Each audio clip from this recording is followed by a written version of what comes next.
Mas a última eleição foi meio um recado da população em relação a isso, e aí parte dessa população percebeu que não adiantou nada, né?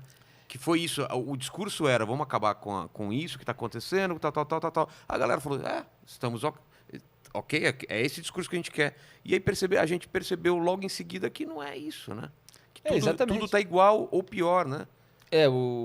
O que aconteceu foi que a magnitude da roubalheira durante os governos do PT ela foi muito grande e gerou uma rejeição conforme aquilo ia vindo à tona.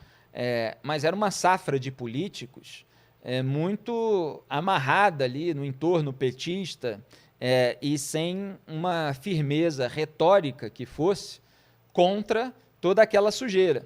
Então você tinha outros candidatos em 2018 que eram contra a prisão do Lula, eram contra o impeachment da Dilma, ou eram eternamente, como é que eu vou dizer, molengos, né, covardes, né, frouxo. Condescendente. Frouxo, mas os candidatos tucanos que perderam para o petismo, eles foram muito frouxos ali no embate direto com a sujeira petista, porque a gente viu depois, até pelo avanço das investigações, que vários tucanos tinham telhado de vidro.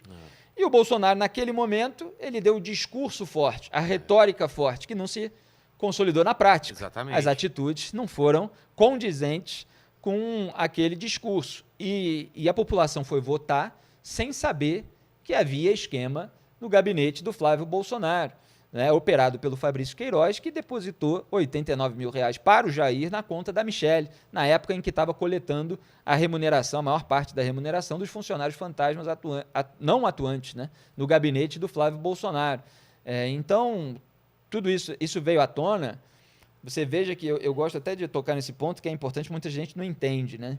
A imprensa revirou a vida da família Bolsonaro no período eleitoral.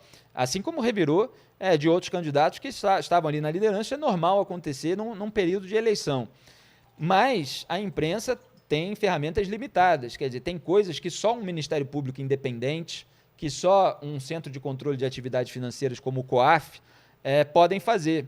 Ou não podem, né? Porque agora eles dizem que foi tudo irregular e tal, não sei o quê, porque eles querem se safar, porque as provas são substanciais e então eles precisam encontrar ali filigranas processuais para tentar anular tudo, né? Como se o dinheiro não fosse desviado, etc. Então, só depois da eleição veio à tona o primeiro relatório do COAF, que agora o Flávio Bolsonaro quer anular, com a movimentação bancária atípica do Fabrício Queiroz, seu assessor do gabinete dele quando ele era deputado estadual. E aí veio a primeira mentira do Jair Bolsonaro, que ele disse que tinha sido depositado só R$ 40 mil na conta, quando apareceu ali a quantia de 24 mil, num período só pequeno analisado pelo COAF, na conta da Michelle, ele falou que eram 40, depois se mostrou que eram R$ 89 mil, mais do que o dobro. A partir dali, veio à tona um esquema que não apareceu durante a campanha. E como ele chegou ao poder, ele começou a usar o poder para tentar evitar qualquer responsabilização em relação à família dele.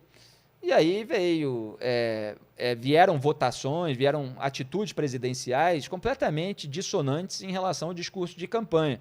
Então ele ajudou a sancionar vários itens de abrandamento da legislação penal.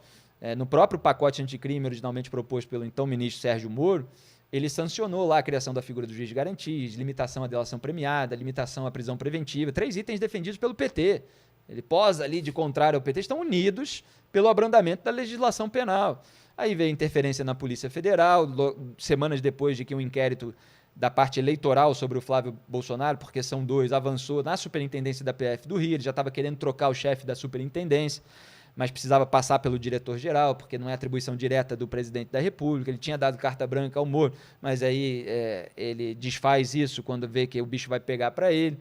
E depois ele teve a reunião, né, com o general Augusto Heleno, chefe do GSI, o Gabinete de Segurança Institucional, o Alexandre Ramagem, diretor da ABIN, que ele queria colocar no comando da PF, mas não conseguiu, porque a nomeação foi suspensa pelo Alexandre de Moraes do STF.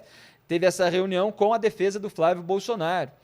Quer dizer, pessoas ali com um cargo em órgãos de Estado, ajudando a defesa do Flávio Bolsonaro a tentar encontrar irregularidade para abafar o inquérito. Depois houve um envio de um relatório com orientações por parte do Alexandre Ramagem para o Flávio Bolsonaro. E algumas orientações foram seguidas. Então, assim, tudo isso é muito grave. Se fosse o petismo, vários que hoje torcem pelo Bolsonaro estaria falando, isso é absurdo e tal, não sei o quê. Mas passa pano. E eu mostro dos dois lados que se dane. Aí você tem esses militantes, essas pessoas apaixonadas, deslumbradas, que começam a atacar, começam a disparar todos esses rótulos imbecis aí, que é só para elas não fazerem o próprio exame de consciência. Muitas vezes não tem, né, a consciência moral. Então, elas estão atuando de uma maneira que é só propaganda, é só tentativa de calar e manchar a reputação, assassinar a reputação de quem quer que traga notícias incômodas ou faça críticas legítimas, traga à tona, né? Ou faça as críticas legítimas.